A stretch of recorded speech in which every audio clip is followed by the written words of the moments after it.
What's the story? Welcome back to the car chat. It is very early in the morning here. Very early. It's like 9:15 on a Sunday. Gonna head in and do some squats in a couple of minutes. But this was a video I actually wanted to make when I was doing the junior nationals yap the other day. But I'd seen a video by, I think his name is Stuart Locke. He's a guy Stu Kodiak or something like that, I think his name is, on Instagram. He's a fucking powerlifter from the US, and he just tends to make sound bites about powerlifting that every time I see one, I'm like, oh my God, it's so refreshing to hear somebody else talk about this. I mentioned previously Northern strength coach Tom Smith, I believe, had made a video that I had previously mentioned as well. Intermediate lifters getting obsessed with things that are like 1% differences instead of focusing on, just getting stronger, just getting more muscular. So this is kind of in a similar vein to that, right? Maybe it's just the trend of coming into junior nationals, but previous experience, even with working with like extremely high level athletes, that if their top set doesn't go well, right? So all their emotional investment in that session has gone into, let's say it's their primary squat day, and if a top squat, like a single or a double or a triple or whatever, and it's the big thing they're going to go for, it's going to be a PB, and let's say they miss or they overshoot or something like that, and they decide, fuck the back offs, fuck everything else in the session, I'm going home. They've been off the rest of the session because the top set didn't go well. That is the exact wrong way to do powerlifting. It's the exact wrong way to do training. It's fundamentally the most fucking flawed idea that you're so emotionally invested in one set that almost everything else doesn't matter. So, just in case you don't know, you aren't going to get stronger by going to the gym and just doing one rep all the fucking time and progressively trying to just push that absolute load. That will work for a while, but it won't work forever.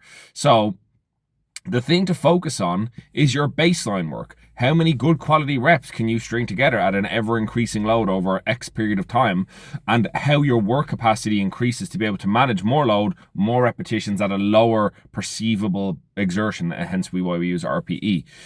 Things like your accessory work. So sometimes people have this flawed idea that like they're just kind of breezing through accessories, like we're just training ranges of motion. And look, sometimes that might actually be the play, depending if somebody's coming back from injury or they have extremely low work capacity or whatever it might be.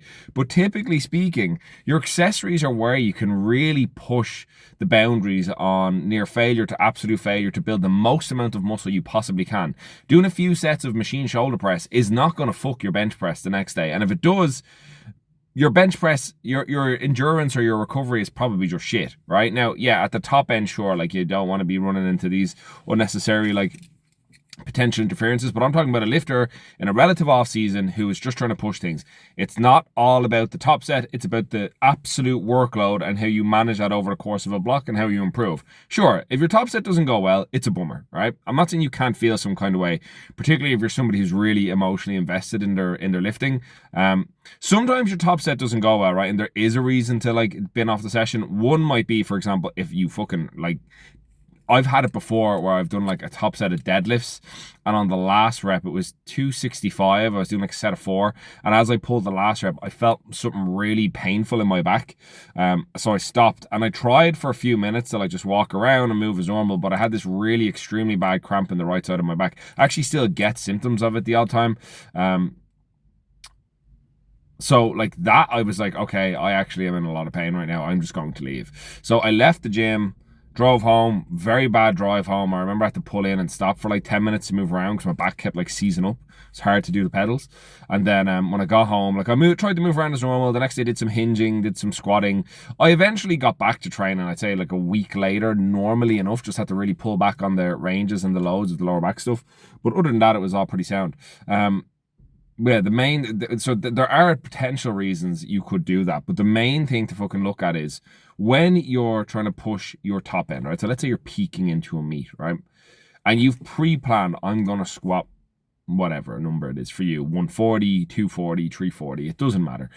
Whatever that number is for you, and it doesn't move well. If you now don't do the rest of that session, all you've done is taken all the emotional buildup you've had for that session, you've reinforced the negative emotion, you've actually made yourself a worse athlete for the next time you come to the gym.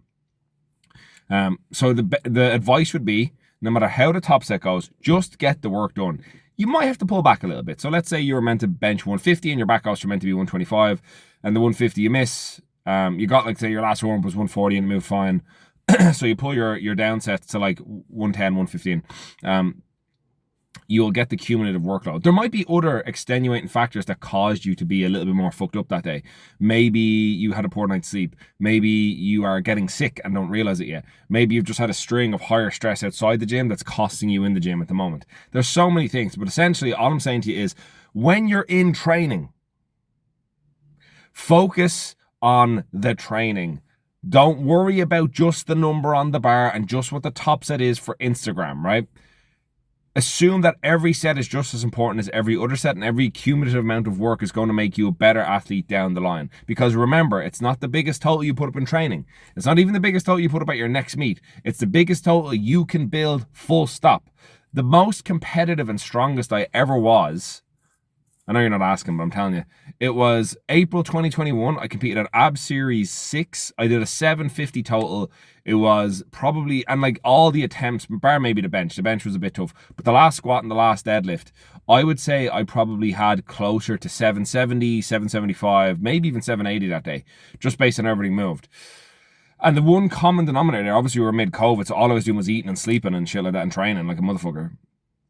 But I was training so hard. Like I was really pushing everything I was doing. A lot of fucking, like, not everything was just the top set I had on squats or the top set I had on bench or deadlift.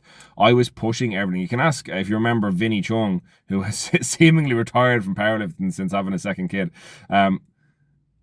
He and I were training together, and I had never pushed so hard in all my training. I still push hard now, but obviously relative times are different. I don't have as much time to commit to the training and all that as I would have before.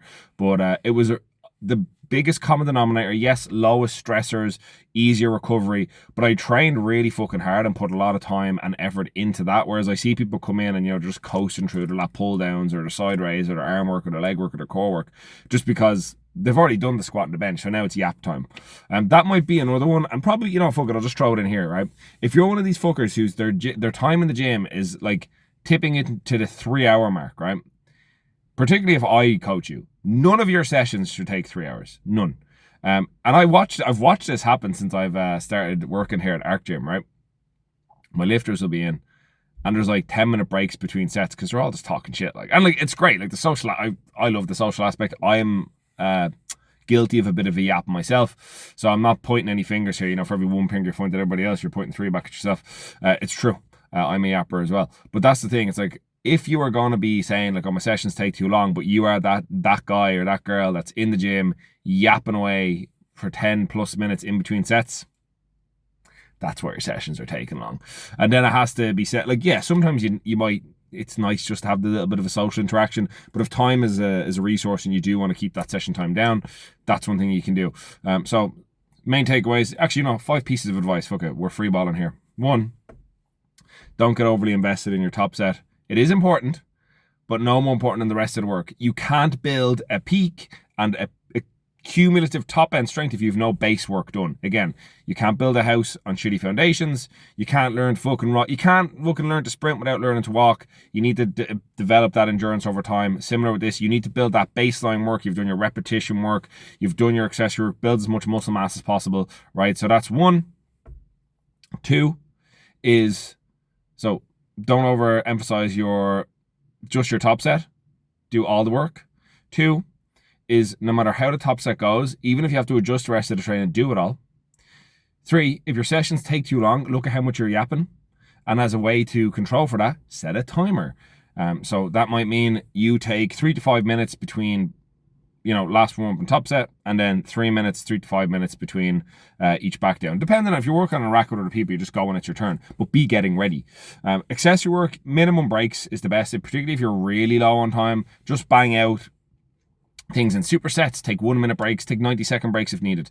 But the main thing is pushing the accessories hard, not necessarily the cumulative absolute load used. That can trend up over time.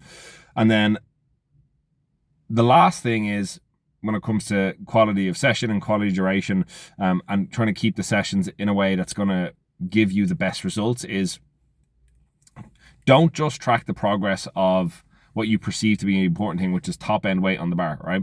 Because you can adjust that. Like, this is why we use RP. You can adjust weight up, you can adjust weight down. You'll have an average. You want to say like your top set squats are meant to be 125 and you're feeling good that day, so you went to 130, or you're feeling shit that day, so you dropped to 120 or 117. All these things are fine. It's still the same basic average, as long as the average trend is still going up over time.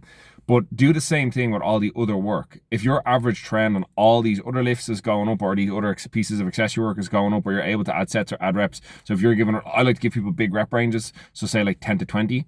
And, you know, week 1, you've done 10 reps at, let's say, I don't know, a 60 kilo chest press. And over time, you've gotten that same 60 kilos, but you've gotten up to 15 reps. You're now getting a cumulative more workload done. Anyway, I'm going to leave it there. Shauna Rahman is staring at me from her car, I think, or she's looking at her phone. So I'm going to go. Have a good one. Talk to you later.